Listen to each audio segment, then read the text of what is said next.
If you're considering franchising, the big question is, should you franchise your business?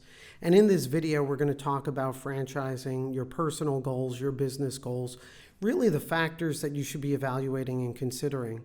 So if your business is doing well, you've grown, you've built out systems, you've expanded, and now you're evaluating, should you franchise your business? I'm sure you're going to speak to franchise consultants, franchise lawyers. And while there may be many people who are excited about franchising and encourage you to franchise, right now is a good time to take a step back or a pause and evaluate, should you franchise your business? And so as we discuss this, we're going to talk about understanding what franchising is all about, evaluating your personal goals, evaluating your business goals, evaluating the strengths and weaknesses of your business, evaluating the costs of franchising, and really important is learning what comes next after you franchise your business. So let's dive into each of these. Let's evaluate them. And I'm sure it's going to help you answer the question of, should you franchise your business? So step one, right now, it's important that you understand what franchising is all about, right? You need to learn franchising. We have a great guide, the ultimate guide to franchising your business. It talks all about franchising. You could access it on our website. But for this video, we'll just talk briefly what franchising is all about. It's a business model for expansion. As a franchisor, you're going to be granting franchisees a license and right to use your trademarks, use your systems, and open up their own franchise location. As a franchisor, you're going to be training your franchisees, supporting your franchisees, providing them with standards and specifications, and initial training. So that's generally what the franchise business model is all about. But when you franchise your business, naturally you need to know it's legally regulated. So at the federal level and the state level, there's a bunch of franchise laws. They're all designed to protect potential franchisees. That is, people who are going to buy your franchise. And they're all focused on one thing. It's the franchise disclosure document, also called the FDD. Franchise disclosure document is a required disclosure that franchisors must give to franchisees before they sell them a franchise. And so when you learn franchising and learn what comes next, you're going to hear about the FDD. A big part, a really big part of the franchise development process is preparing your franchise disclosure document, which is not only going to have business implications, it's also going to have legal implications, such as the relationship, the legal relationship, how much money the franchisees are going to be paying you, everything that is involved in the franchisor-franchisee relationship. After you understand what franchising is all about, step two, it's going to be really important to evaluate your personal goals. And I think this is probably the most important thing when you're considering franchising. I can tell you that when we're working with startup and emerging franchisors, the biggest factor that determines whether or not a franchisor or a franchise system is going to be successful is the founder, right? It's all going to come down to you as the founder. And whether or not franchising and building out a franchise organization is one of your primary goals, that it becomes your passion.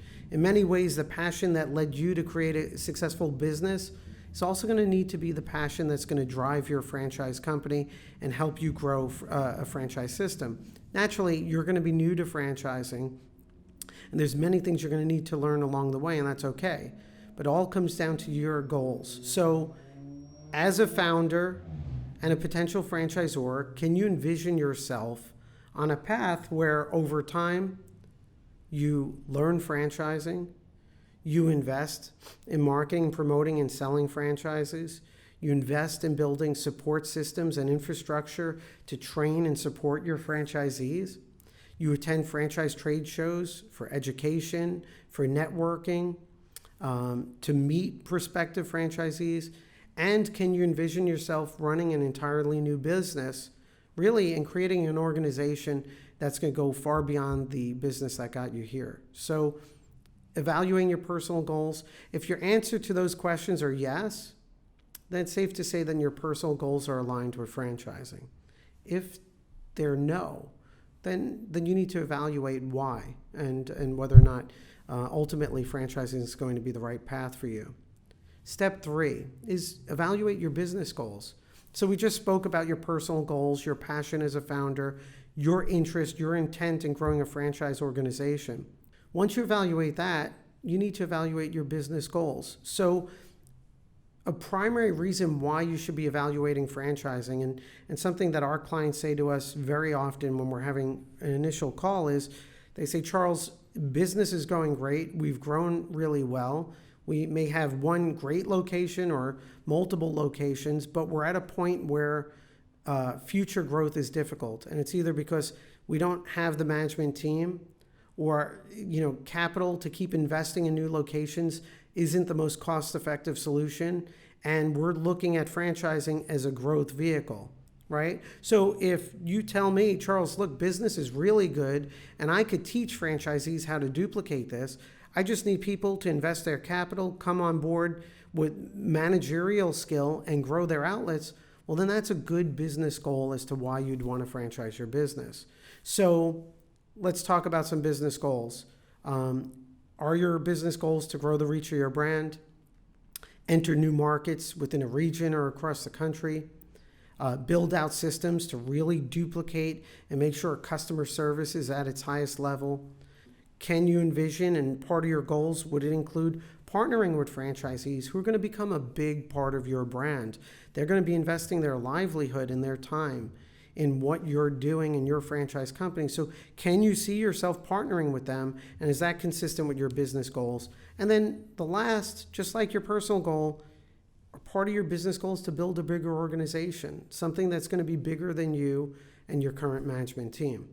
So those are the business goals you should be evaluating. Step 4 is evaluate the strengths and weaknesses of your business, right?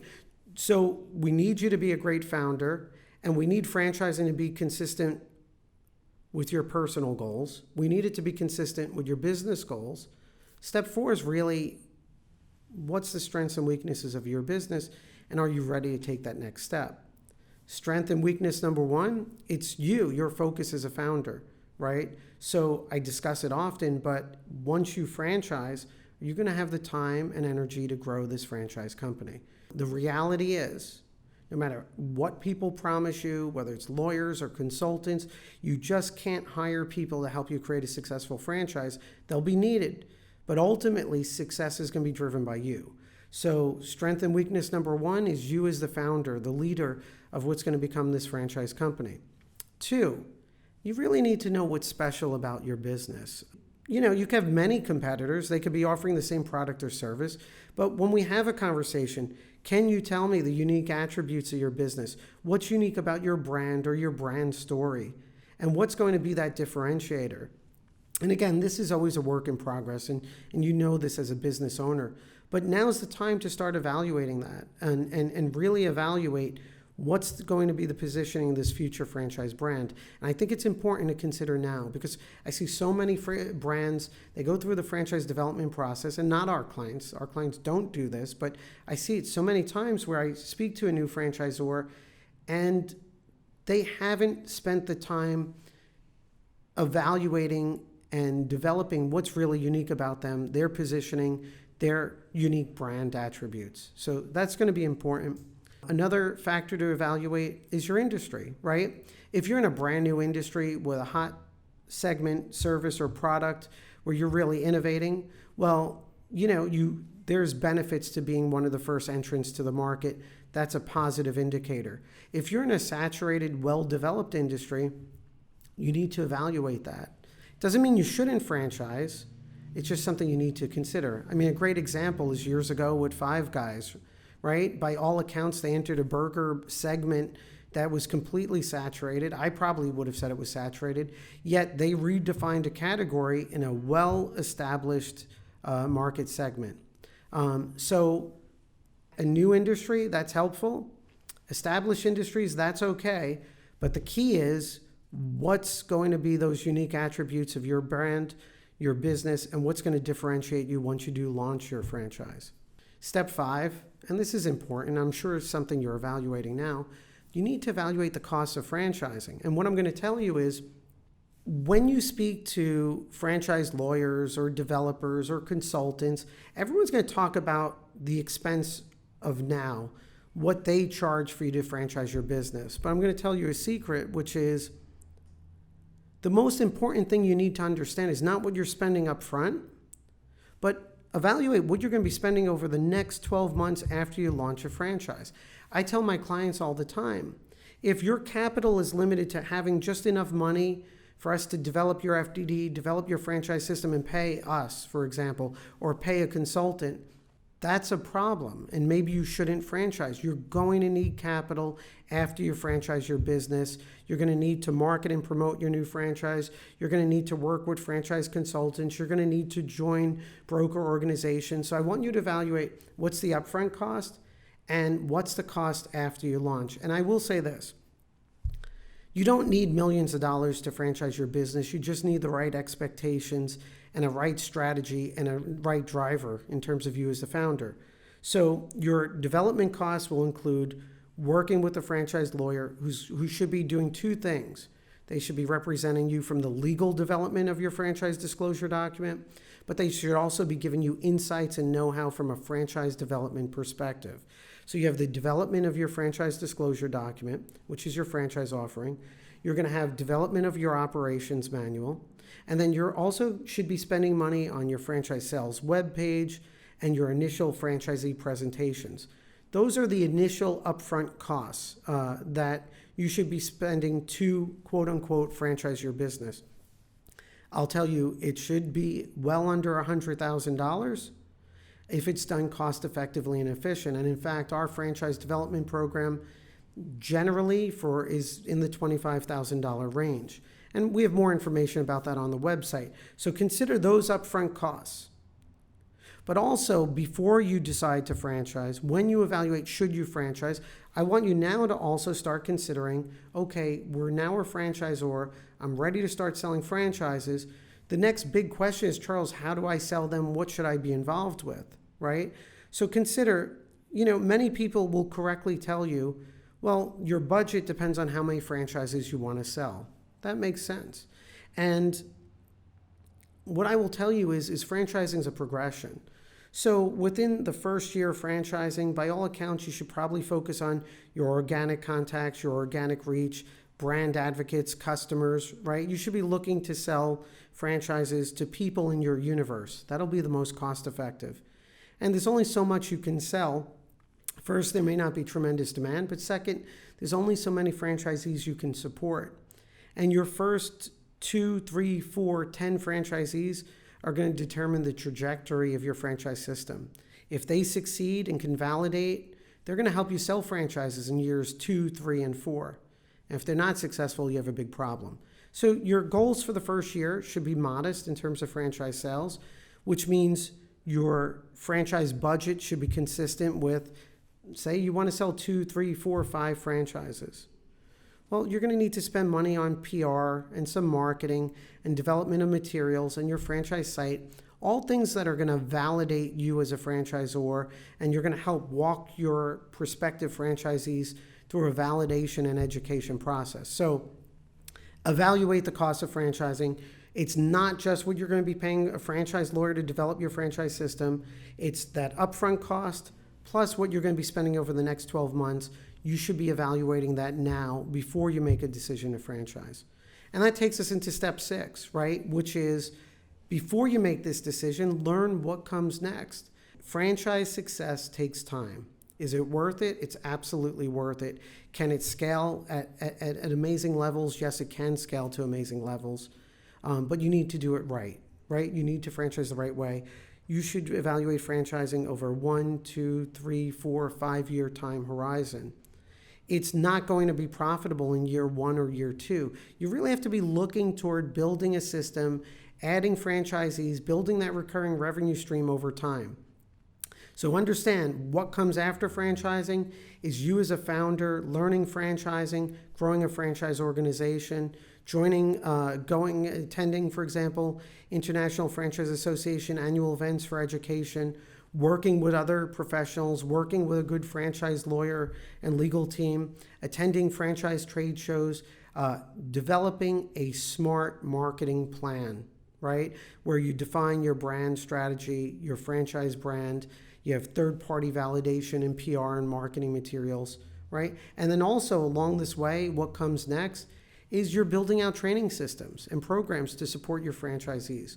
The good thing is you're not going to have everything right out of the gate. What you do in year one is going to be different in year two. It's a progression, and when it's done right by a founder who's working toward becoming a good franchisor, we see things grow. And then, you want to reach that organic, that first year growth, 2, 3, 4, 5 franchisees, support them tremendously, see them succeed in year two, have them validate your brand, and then start doubling up on your franchise sales growth. So should you franchise your business? Steps: you need to understand what franchising is all about, and you could check out our ultimate guide to franchising. Step 2, evaluate your personal goals, right? You as a founder and leading this brand new business. Step 3, evaluate your business goals, right? Franchising should be answering we have a great model, we have so much opportunity, we just need to onboard franchisees to help us grow. Step 4, know the strengths and weaknesses of your business, and build up against your weaknesses and leverage your strengths. Step 5, evaluate the cost of franchising. Don't just evaluate the upfront cost. When you're speaking to consultants and lawyers, ask what comes next. What comes after I'm a franchisor? And step 6, learn what comes after you franchise your business, right? So understand what your life's going to be once you do become a franchisor and the pathway. And keep in mind that 1, 2, 3, 4, 5-year pathway and strategy. And on our website in the Learn Franchising section, we have some amazing webinars that we've put together for business owners like you who are looking to franchise their business that talk about what comes next, whether how to prepare your operations manual, how to validate your brand, how to work with franchise brokers, what should your marketing, PR, and brand strategy look like. So definitely check out those resources. If you have any questions, feel free to reach out to our team.